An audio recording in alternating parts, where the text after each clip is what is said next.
زمانے کے خلاف شہر کی پوش کالونی میں ایک آدمی برتن قلی والا کی آواز لگا رہا تھا۔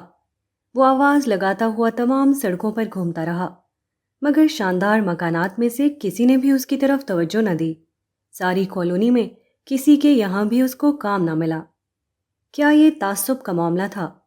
کیا ظلم اور گھمنڈ کی وجہ سے لوگوں نے برتن قلی والے کو کام نہیں دیا؟ ہو سکتا ہے کہ برتن قلی والا اسی طرح سوچتا ہو۔ وہ ایک جاہل آدمی تھا، اس کے باپ دادا یہی کام کرتے تھے، وہ خود 40 سال سے یہی کام کر رہا ہے۔ اس بنا پر اس کا ذہن برتن قلی میں اتنا گم ہو چکا ہے کہ وہ اس سے باہر نکل کر سوچ نہیں سکتا۔ مگر جو شخص برتن قلی سے باہر کی حقیقتوں کو جانتا ہو، جو وسیع تر دائرے میں سوچ سکے، وہ بآسانی سمجھ سکتا ہے کہ برتن قلی والے کو کالونی میں کام نہ ملنے کی وجہ کیا تھی۔ اس کی سادہ سی وجہ یہ تھی کہ قلی کا کام تانبے اور پیتل کے برتنوں میں ہوتا ہے، جبکہ کالونی کے تمام مکانات میں سٹین لیس سٹیل کے برتن استعمال ہو رہے تھے۔ پھر یہاں برتن قلی والے کو کام ملتا تو کس طرح ملتا؟ موجودہ دنیا میں کامیابی کے لیے جن چیزوں کی ضرورت ہے، ان میں سے ایک یہ ہے کہ آدمی وقت کو پہچانے، وہ زمانے کے تقاضوں سے واقف ہو۔ جو شخص وقت اور زمانے کو نہ جانے، اس کا حال وہی ہوگا جو مذکورہ آدمی کا ہوا۔ وہ سٹین لیس سٹیل استعمال کرنے والوں کے درمیان برتن قلی کی آواز لگاتا رہے گا، اور وہاں کوئی بھی شخص نہ ملے گا جو اس کا خریدار بن سکے۔ وہ اپنی خلاف زمانہ دکانداری کی بنا پر ناکام ہوگا، اور پھر دوسروں کو الزام دے گا کہ انہوں نے تعصب اور ظلم کی وجہ سے میری دکان چلنے نہ دی۔ لیاقت کے دور میں تحفظ کا مطالبہ، معنی کی دنیا میں الفاظ کا کرتب دکھانا، حقیقت کے بازار میں خوش خیالی کی قیمت پر سودا حاصل کرنے کی کوشش، یہ سب اسی قسم کی خلاف زمانہ حرکت ہے، اور ایسی ہر کوشش کا ایک ہی انجام ہے، اور وہ یہ کہ ان کا کوئی انجام نہیں۔ بتائے بغیر۔ ایک انگریزی کتاب میں ایک دلچسپ واقعہ پڑھا۔ اس کے الفاظ یہ تھے: When Sir Charles Napier conquered Sindh in 1843, his victory message to the Governor-General Lord Dalhousie read, Picavi, which in Latin means, I have sinned. انگریز جنرل سر چارلز نیپیئر نے جب 1843 میں سندھ کو فتح کیا تو اس نے اس وقت کے ہندوستانی گورنر جنرل لارڈ ڈلہوزی کو فتح کا پیغام ان لفظوں میں بھیجا: پکاوی۔ یہ لاطینی لفظ ہے جس کے معنی ہوتے ہیں میں نے گناہ کیا۔ بظاہر یہ بڑا عجیب پیغام تھا۔ فوجی افسر اور گورنر جنرل میں پہلے سے ایسی کوئی قرارداد نہیں ہوئی تھی جس کے مطابق وہ اس کا مطلب جان لیتا۔ اس کے باوجود گورنر جنرل اس کو سمجھ گیا۔ اس نے پکاوی کا انگریزی ترجمہ کاغذ پر لکھا تو وہ اس طرح تھا: I have sinned۔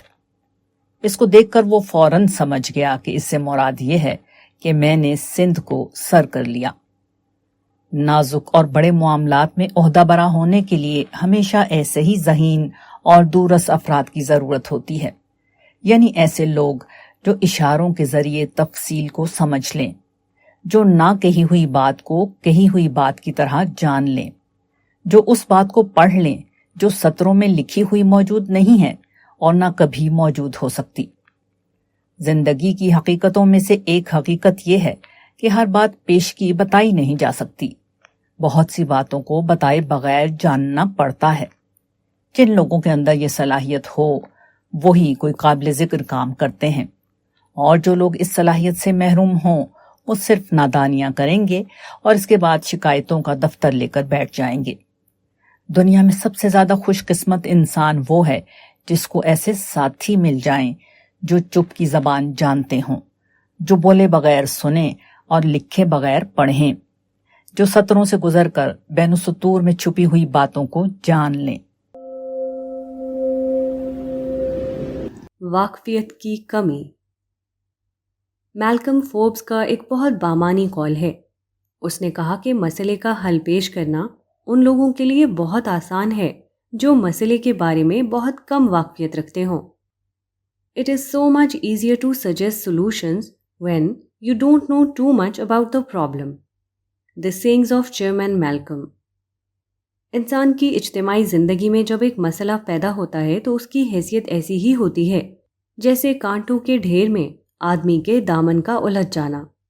ایسی حالت میں اگر آدمی بے سوچے سمجھے کھینچ تان شروع کر دے تو دامن اور زیادہ الجھ جائے گا، اور اگر اس سے نکلے گا بھی تو پھٹ کر نکلے گا۔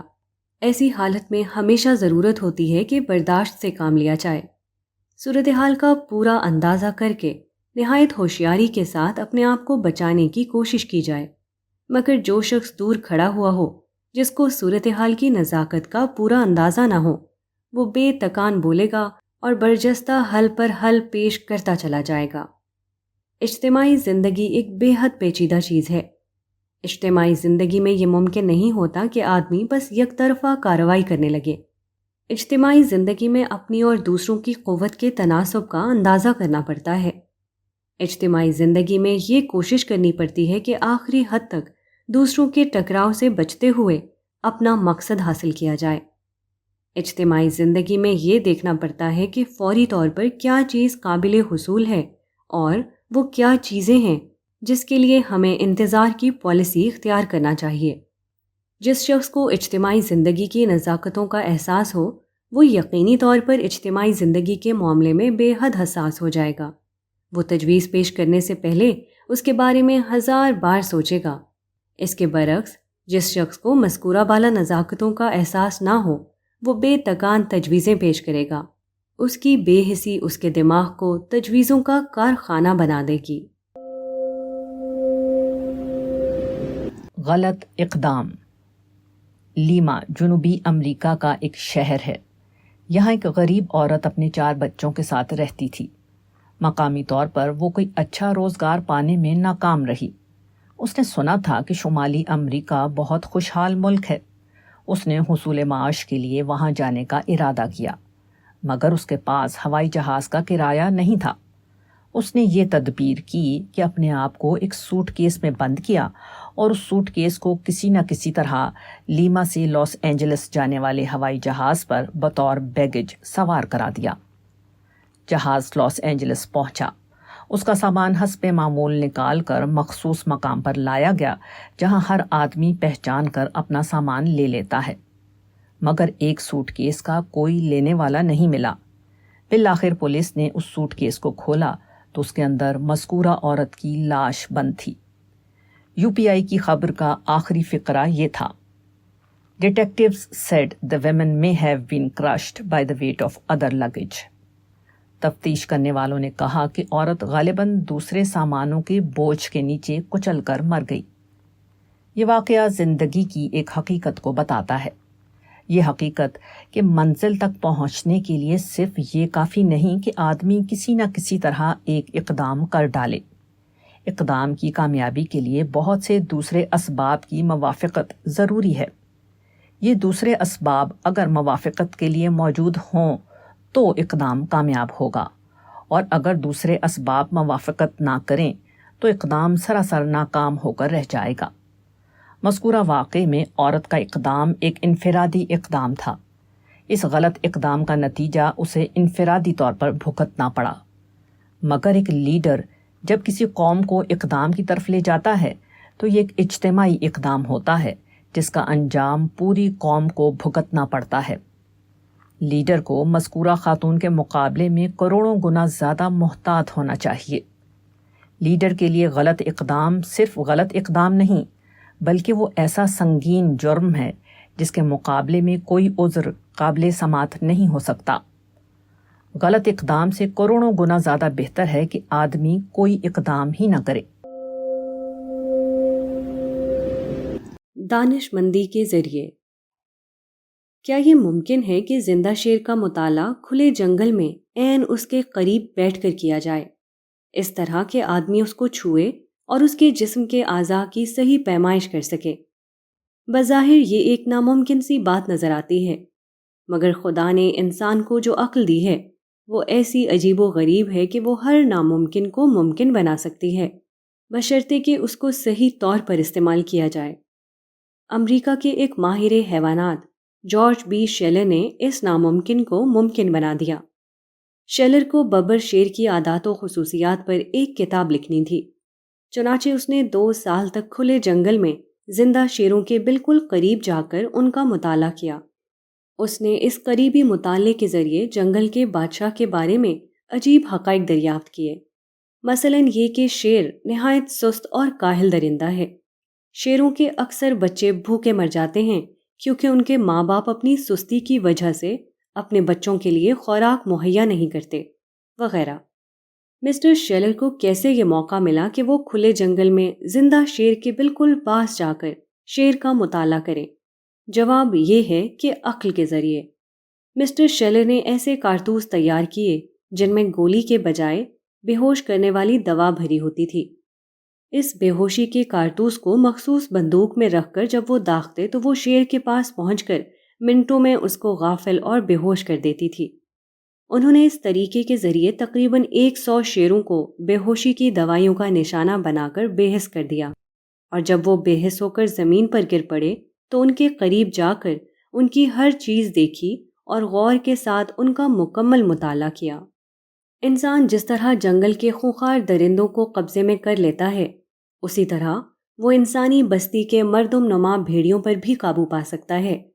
شرط یہ ہے کہ انسانی بھیڑیوں پر بھی خدا کی دی ہوئی عقل کو اسی طرح استعمال کیا جائے جس طرح اسے جنگل کے بھیڑیوں پر استعمال کیا جاتا ہے۔ ایک شخص آپ سے کسی اعتبار سے بڑا ہے اور آپ سے اپنی بڑائی منوانا چاہتا ہے تو آپ اس کی بڑائی مان کر اسے بے ہوش کر دیجئے اور پھر اپنی خاموش تعمیر میں لگ جائیے۔ اگر آپ ایسا کریں گے تو بالآخر وہ وقت آئے گا کہ خود اس کو وہ واقعہ ماننا پڑے جس کا مطالبہ اس سے پہلے وہ آپ سے کر رہا تھا۔ خود جاننا پڑتا ہے۔ 50 سال پہلے دیا سلائی اور لائٹر کا رواج نہیں تھا۔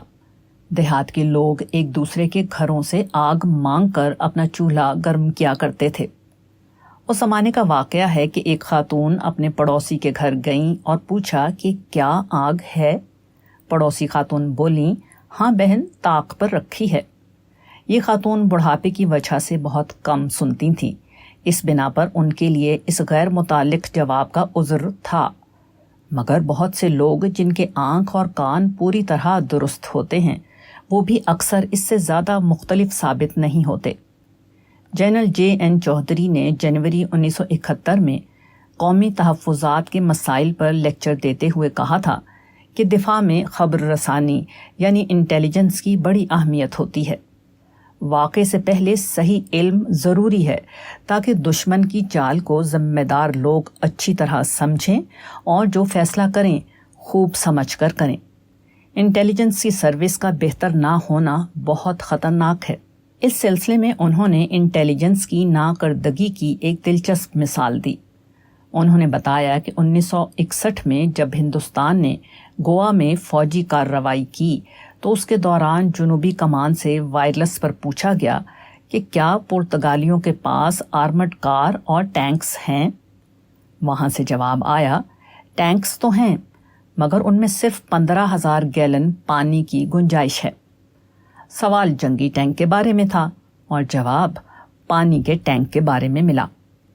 کوئی اجتماعی کام اسی وقت صحیح طور پر انجام پاتا ہے جبکہ اس سے متعلق تمام لوگ اپنے حصے کا کام ٹھیک ٹھیک انجام دے رہے ہوں۔ اجتماعی کام ہمیشہ مشترک ذمہ داری پر ہوتا ہے۔ اگر ہر ایک اپنی انفرادی ذمہ داری کو ٹھیک ٹھیک ادا کر رہا ہو تو گاڑی کامیابی کے ساتھ چلتی رہے گی۔ اگر ان میں سے کسی ایک نے بھی اپنے حصے کا کام کرنے میں کوتاہی کی تو وہیں گاڑی ٹھپ ہو جائے گی، کیونکہ کوئی شخص دوسرے کے حصے کا کام نہیں کر سکتا۔ نیز یہ کہ ہر بات بتائی نہیں جا سکتی۔ بہت سی باتیں ایسی ہوتی ہیں جن کو متعلقہ شخص کو خود جاننا پڑتا ہے۔ ہر شخص کو اتنا ذمہ دار اور باشعور ہونا چاہیے کہ وہ بتائے بغیر یہ جان لے کہ کسی معاملے میں اس کو کس قسم کا حصہ ادا کرنا ہے، یا کسی وقت خاص میں اجتماعیت اس سے کس چیز کا تقاضا کر رہی ہے۔ گویا ایک فوجی افسر جب اپنے ساتھی سے ٹینک کے بارے میں پوچھے تو ساتھی کو وضاحت کے بغیر یہ جاننا چاہیے کہ پوچھنے والا جنگی ٹینک کے بارے میں پوچھ رہا ہے نہ کہ پانی کے ٹینک کے بارے میں۔ حالات کی رعایت۔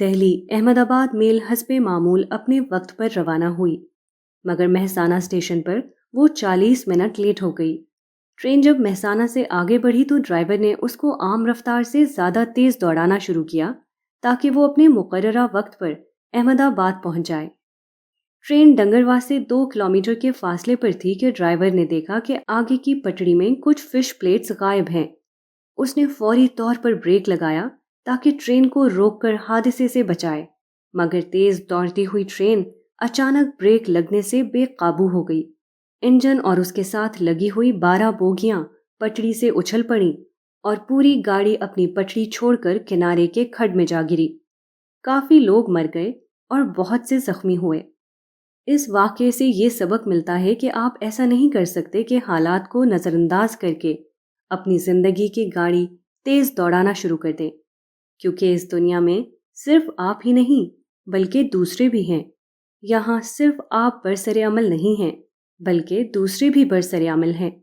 ایسی دنیا میں اسی شخص یا قوم کا سفر کامیاب ہو سکتا ہے جو خارجی حالات کو اچھی طرح سمجھے اور ان کی رعایت کرتے ہوئے اپنی گاڑی کو آگے بڑھائے۔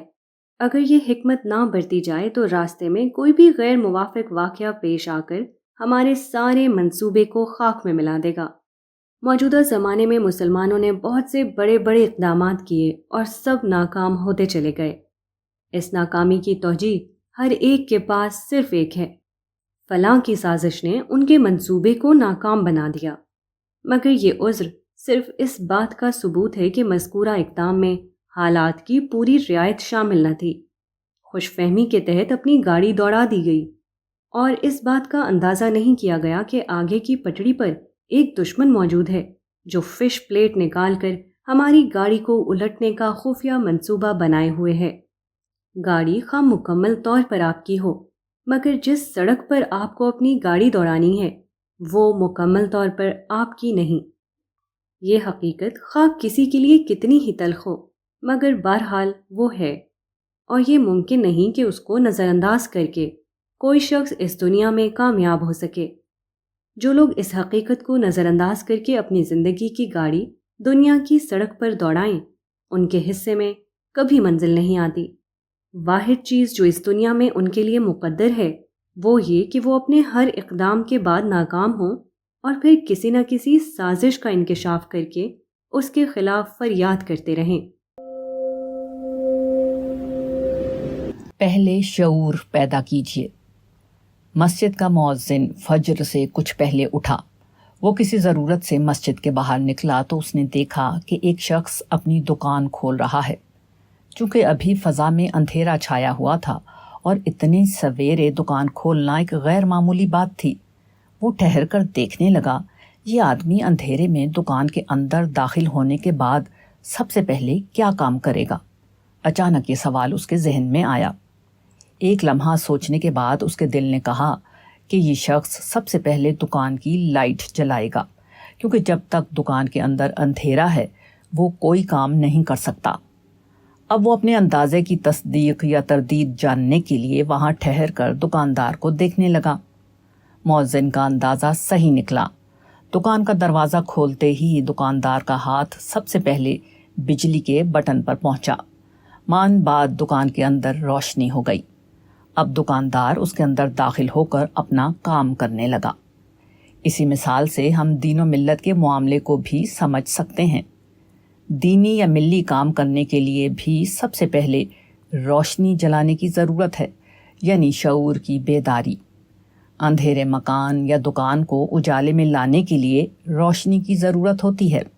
اسی طرح ملت کے اندر کوئی حقیقی اور مفید کام وجود میں لانے کے لیے سب سے پہلی ضرورت یہ ہے کہ ملت کے افراد کو ذہنی حیثیت سے باشعور بنایا جائے، اس کے سوچنے سمجھنے کی صلاحیت کو بیدار کیا جائے۔ افراد کے اندر شعور کی روشنی جلائے بغیر کوئی حقیقی کام نہیں کیا جا سکتا۔ آغاز سے پہلے اختتام کا اندازہ کر لیجئے۔ حاجیوں کا ایک قافلہ غار حرا کو دیکھنے کے لیے روانہ ہوا۔ غار حرا جس پہاڑ کے اوپر واقع ہے وہاں تک سڑک جاتی ہے۔ آدمی پہاڑ تک سواری سے جاتا ہے اور پھر وہاں سے پیدل پہاڑ پر چڑھتا ہے۔ قافلے کے لوگ جب پہاڑ پر چڑھنے لگے تو کچھ لوگوں نے احترام و تقدس کے جذبے کے تحت سڑک کے پاس اپنے چپل اتار دیے۔ جاتے وقت صبح کا وقت تھا، اس لیے ننگے پاؤں اوپر جانے میں کوئی خاص تکلیف نہیں ہوئی، مگر جب وہ لوگ واپس لوٹے تو دوپہر ہو چکی تھی۔ پہاڑ کے سرخ پتھر تپنے لگے تھے۔ بغیر چپل والے لوگ سخت تکلیف کے ساتھ اس حال میں اترے کہ ان کے پیروں میں چھالے پڑ گئے تھے۔ اس کی وجہ سے وہ کئی دن تک پریشان رہے۔ سفر خواہ پہاڑ کا ہو یا زندگی کا، ہر ایک کی کامیابی کا ایک ہی اصول ہے، اور وہ یہ کہ سفر کے آغاز میں سفر کے اختتام کا پورا اندازہ کر لیا جائے۔ جو شخص سفر کے شروع میں سفر کے آخری حالات کا اندازہ نہ کر سکے، اس کے حصے میں اکثر ایسی مشکلات آتی ہیں جو اس کے سفر کے مقصد کو بے معنی بنا دیتی ہیں۔ خدا کا یہ قانون اتنا بے لاگ ہے کہ ایک مخلص آدمی بھی اس قسم کی غلطی کرنے کے بعد اس کے انجام سے بچ نہیں سکتا۔ اگر وہ اچھی نیت سے ایک ایسا اقدام کر بیٹھے جس کے عواقب پر اس نے غور نہ کیا ہو، تو اس دنیا میں اس کے برے نتائج سے وہ بھی اسی طرح دوچار ہوگا جس طرح ایک بدنیت شخص اس قسم کی غلطی کر کے دوچار ہوتا ہے۔ کسی کا اخلاص اس کی غلطی کے خلاف اس کا محافظ نہیں بن سکتا۔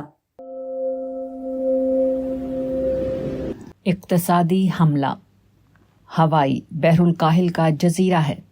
اس کے ایک ساحلی مقام کا نام پرل ہاربر ہے۔ پرل ہاربر کو امریکہ نے ایک فوجی بندرگاہ کے طور پر ترقی دی۔ یہ بحر الکاہل میں امریکہ کا سب سے زیادہ مضبوط بحری اڈہ بن گیا۔ دوسری جنگ عظیم کے دوران 7 دسمبر 1941 کو جاپان نے پرل ہاربر پر بمبار ہوائی جہازوں سے حملہ کیا۔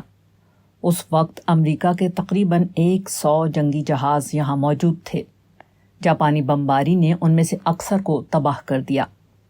اس کا بدلہ امریکہ نے اس طرح لیا کہ 6 اگست 1945 کو اس نے 2 ایٹم بم جاپان پر گرائے، جس کے نتیجے میں جاپان کے 2 اہم ترین صنعتی شہر بالکل تباہ ہو گئے۔ تاہم یہ دونوں شہر ہیروشیما اور ناگاساکی اب دوبارہ زیادہ شاندار طور پر تعمیر کر لیے گئے ہیں۔ 1945 میں وہ جاپان کی بربادی کی علامت تھے۔ 1985 میں وہ جاپان کی غیر معمولی ترقی کی علامت ہیں۔ دوسری جنگ عظیم کا خاتمہ جاپان کی مکمل شکست پر ہوا تھا۔ مزید یہ کہ امریکہ نے اس کے اوپر اپنی فوجی اور سیاسی بالادستی قائم کر لی، مگر جاپان نے حیرت انگیز طور پر اس کا ثبوت دیا کہ وہ اپنے آپ کو حالات کے مطابق بدل لینے کی صلاحیت رکھتا ہے۔ دوسری جنگ عظیم سے پہلے وہ ہتھیاروں پر یقین رکھتا تھا، مگر جنگ کے بعد اس نے خود اپنی مرضی سے ہتھیار الگ رکھ دیے اور خالص پرامن انداز میں اپنی نئی تعمیر شروع کر دی۔ جاپان نے لڑائی کے میدان کو چھوڑ دیا جو اس کے لیے بند ہو گیا تھا۔ اس نے تعمیر کے میدان کو اختیار کر لیا جو اب بھی اس کے لیے کھلا ہوا تھا۔ دوسری تدبیر پہلی تدبیر سے زیادہ کامیاب ہوئی۔ جاپان صنعت و تجارت میں اس حد تک آگے بڑھ گیا کہ آج وہ دنیا کی دوسری سب سے بڑی اقتصادی طاقت سمجھا جاتا ہے۔ امریکہ کے مقابلے میں اس کا ٹریڈ سرپلس $37 بلین کے بقدر زیادہ ہے۔ جنگ کے فاتح امریکہ کو مفتوح جاپان نے اقتصادیات کے میدان میں شکست دے دی۔ اس صورتحال سے امریکہ کے لوگ بے حد پریشان ہیں۔ وہ جاپان کے موجودہ حملے کو اقتصادی پرل ہاربر کا نام دیتے ہیں۔ امریکہ میں ایک کتاب چھپی ہے جو اس وقت امریکہ اور جاپان میں سب سے زیادہ بکنے والی کتاب بن گئی ہے۔ اس کتاب کا نام ہے جاپان نمبر 1۔ اس کتاب میں دکھایا گیا ہے کہ جاپان اور امریکہ کے درمیان تجارت میں جاپان بہت زیادہ آگے بڑھ گیا ہے اور عنقریب وہ برطانیہ سے بھی آگے بڑھ جانے والا ہے۔ بیرونی اثاثے کے اعتبار سے جاپان آج دنیا کی سب سے زیادہ دولت مند قوم ہے۔ اس کا بیرونی اثاثہ 1984 کے آخر میں $74 بلین تھا۔ جاپان نے اپنی فوجی شکست کو اقتصادی فتح میں کس طرح تبدیل کیا؟ جواب یہ ہے کہ اس کا راز یہ تھا کہ جاپان نے اثر نو وہاں سے اپنا سفر شروع کیا جہاں حالات نے اس کو پہنچا دیا تھا۔ اس نے اشتعال کے بجائے صبر کا طریقہ اختیار کیا۔ اس نے ٹکراؤ کے میدان سے ہٹ کر پرامن میدان میں اپنی قوتوں کو استعمال کیا۔ جو امکان برباد ہو گیا تھا وہ اس کا فریادی نہیں بنا، بلکہ جو امکان باقی رہ گیا تھا اس نے اپنی ساری توجہ اس پر لگا دی۔ خلاصہ یہ کہ جاپان نے دوسروں کو الزام دینے کے بجائے اپنے آپ کو الزام دیا، اور اس کے فوراً بعد اس کی نئی تاریخ بننا شروع ہو گئی، جو اس وقت تک نہ رکی جب تک وہ تکمیل کی حد کو نہ پہنچ گئی۔ آپ اس دنیا میں اکیلے نہیں ہیں، بلکہ یہاں دوسرے بہت سے لوگ بھی ہیں، اور وہ سب بڑھنے اور غالب ہونے کی کوشش کر رہے ہیں۔ اس صورتحال کے مقابلے میں آپ کا طریقہ دو قسم کا ہو سکتا ہے۔ ایک یہ کہ جہاں کوئی دوسرا آپ کو اپنی راہ میں حائل نظر آئے وہاں آپ اس سے لڑنا شروع کر دیں، اور دوسرا طریقہ یہ ہے کہ ٹکراؤ سے بچ کر اپنی مثبت تعمیر کرنے کی کوشش کریں۔ تاریخ کا تجربہ بتاتا ہے کہ اس دنیا میں صرف دوسرا طریقہ کامیاب طریقہ ہے، اس کے برعکس پہلا طریقہ صرف بربادی کا طریقہ ہے۔ سمندری جہاز کو اگر چلتے ہوئے راستے میں چٹان مل جائے تو وہ اس سے کترا کر نکل جاتا ہے، اور جو جہاز اس سے لڑ کر جانا چاہے وہ ٹوٹ کر ختم ہو جاتا ہے۔ ایسے جہاز کے لیے منزل پر پہنچنا مقدر نہیں۔ جانے بغیر بولنا۔ 22 دسمبر 1985 کا واقعہ ہے۔ میں کچھ ساتھیوں کے ہمراہ دہلی کا چڑیا گھر دیکھنے گیا۔ مختلف جانوروں کو دیکھتے ہوئے ہم اس مقام پر پہنچے جہاں آہنی کٹہرے کے اندر سفید شیر رکھا گیا ہے۔ خوش قسمتی سے اس وقت شیر اپنے غار کے باہر ٹہل رہا تھا اور زائرین کو موقع دے رہا تھا کہ وہ اس کو بخوبی دیکھ سکیں۔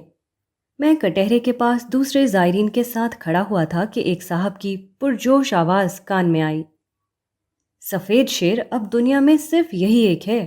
مہاراجہ ریوا کے پاس 2 سفید شیر تھے جو انہوں نے آزادی کے بعد گورنمنٹ آف انڈیا کو دے دیے۔ ان میں سے ایک مر چکا ہے اور ایک باقی ہے جس کو ہم لوگ اس وقت دیکھ رہے ہیں۔ مجھے اس وقت تک اس سلسلے میں زیادہ معلومات نہ تھیں۔ میں ان کی بات سن کر آگے بڑھ گیا، مگر چند قدم چلا تھا کہ کٹہرے کے پاس لگا ہوا بڑا سا بورڈ نظر آیا جس پر زو کے ذمہ داروں کی طرف سے سفید شیر کے بارے میں تفصیلی معلومات درج تھیں۔ یہ معلومات 2 زبانوں یعنی انگریزی اور ہندی میں تھیں۔ میں نے اس کو پڑھا۔ اس میں بتایا گیا تھا کہ اس وقت دنیا میں کل 69 سفید شیر پائے جاتے ہیں۔ ان میں سے 25 سفید شیر صرف ہندوستان میں ہیں۔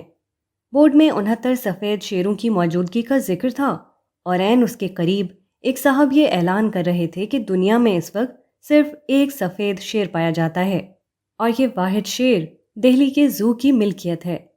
یہ ایک سادہ سی مثال ہے جو یہ بتاتی ہے کہ لوگ حقیقتوں سے کتنا زیادہ بے خبر ہوتے ہیں، اس کے باوجود وہ حقیقتوں کے بارے میں کتنا زیادہ بولتے ہیں۔ آج کی دنیا میں یہ عام مزاج بن گیا ہے کہ آدمی باتوں کی تحقیق نہیں کرتا، اس کے باوجود وہ اس کو اپنا فطری حق سمجھتا ہے کہ وہ ہر موضوع پر بے تکان بولے، خواہ اس کے بارے میں اسے کچھ بھی واقفیت نہ ہو۔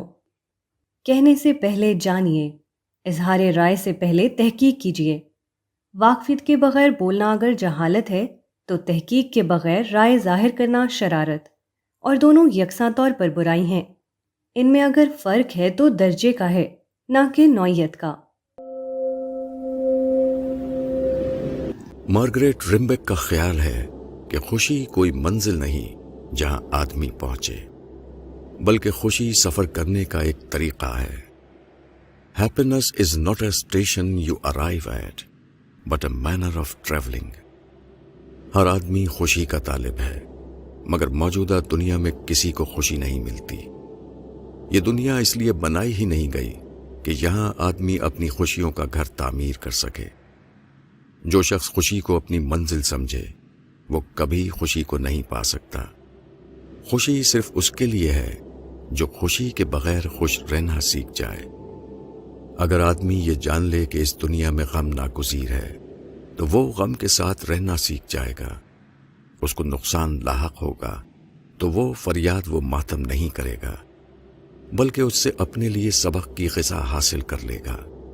اس کی امیدیں پوری نہ ہوں گی تو وہ مایوسی میں مبتلا نہیں ہوگا۔ اس کا یہ شعور اس کے لیے سہارا بن جائے گا کہ اس دنیا میں ہر ایک امید پوری نہیں ہوتی، چاہے وہ امیر ہو یا غریب، بادشاہ ہو یا کوئی معمولی آدمی۔ خوشی اور کامیابی سے اگر آدمی کو کچھ ملتا ہے تو غم اور ناکامی سے بھی آدمی کو بہت کچھ ملتا ہے۔ غم اور ناکامی کے تجربات آدمی کو سنجیدہ بناتے ہیں، وہ اس کی سوچ میں گہرائی پیدا کر دیتے ہیں، ان کے ذریعے سے وہ نئے نئے سبق سیکھتا ہے۔ غم اور ناکامی کے تجربات آدمی کے پورے وجود کو بدل کر ایک نیا آدمی بنا دیتے ہیں۔ اگر دنیا میں صرف خوشی اور کامیابی ہوتی تو دنیا سطحی اور بے حس انسانوں کا قبرستان بن جاتی۔ یہ دراصل غم اور ناکامی ہی ہے جس کی وجہ سے دنیا کبھی زندہ انسانوں سے خالی نہیں ہوتی۔ زندگی کی تلخیاں آدمی کے زندگی کے لیے وہی حیثیت رکھتی ہیں جو سونے چاندی کے لیے تپانے کی حیثیت ہے۔ تپانے کا عمل سونے چاندی کو نکھارتا ہے، اسی طرح تلخ تجربات آدمی کی اصلاح کرتے ہیں، وہ بے چمک انسان کو چمکدار انسان بنا دیتے ہیں۔ برائی کی جڑ۔ ولیم لا ایک مشہور انگریز مصنف ہے۔ اس نے اخلاقیات کے موضوع پر اظہار خیال کرتے ہوئے لکھا ہے، برائی جب بھی شروع ہوتی ہے غرور سے شروع ہوتی ہے، برائی کا جب بھی خاتمہ ہوتا ہے تو انکساری کے ذریعے ہوتا ہے۔ Evil can have no beginning but from pride nor any end but from humility. William Law. کہنے والے نے یہ بات اخلاقی اعتبار سے کہی ہے، مگر آسمانی شریعت کی بات بھی یہی ہے۔ خدا کے نزدیک کسی آدمی کا سب سے بڑا جرم شرک اور غرور ہے۔ ہر چیز کی معافی ہو سکتی ہے مگر شرک اور غرور کی معافی نہیں۔ ایک انسان دوسرے انسان کے مقابلے میں جو بھی ظلم یا فساد کرتا ہے اس سب کی جڑ میں کھلا یا چھپا ہوا غرور شامل رہتا ہے۔ غرور کی وجہ سے آدمی حق کا اعتراف نہیں کرتا کیونکہ وہ سمجھتا ہے کہ حق کا اعتراف کرنے سے اس کی بڑائی ختم ہو جائے گی۔ وہ بھول جاتا ہے کہ حق کو نہ مان کر وہ حق کے مقابلے میں خود اپنی ذات کو برتر قرار دے رہا ہے۔ حالانکہ اس دنیا میں سب سے بڑی چیز حق ہے، نہ کہ کسی کی ذات۔ جس آدمی کے مزاج میں غرور ہو وہ اس دنیا میں کبھی کامیاب نہیں ہو سکتا، کیونکہ موجودہ دنیا میں کامیابی کا اصل راز یہ ہے کہ آدمی اپنے آپ کو حقیقت واقعہ کے مطابق بنائے۔ وہ وہی کرے جو از روئے حقیقت اس کو کرنا چاہیے، اور وہ نہ کرے جو از روئے حقیقت اس کو نہیں کرنا چاہیے۔ مگر مغرور آدمی کا برتری کا مزاج اس کے لیے اس میں مانع بن جاتا ہے کہ وہ اپنے کو حقیقت کے مطابق ڈھالے۔ وہ چاہتا ہے کہ حقیقت خود اس کے مطابق ڈھل جائے۔ کیونکہ عملاً ایسا ہونا ممکن نہیں، اس لیے ایسے آدمی کا اس دنیا میں کامیاب ہونا بھی ممکن نہیں۔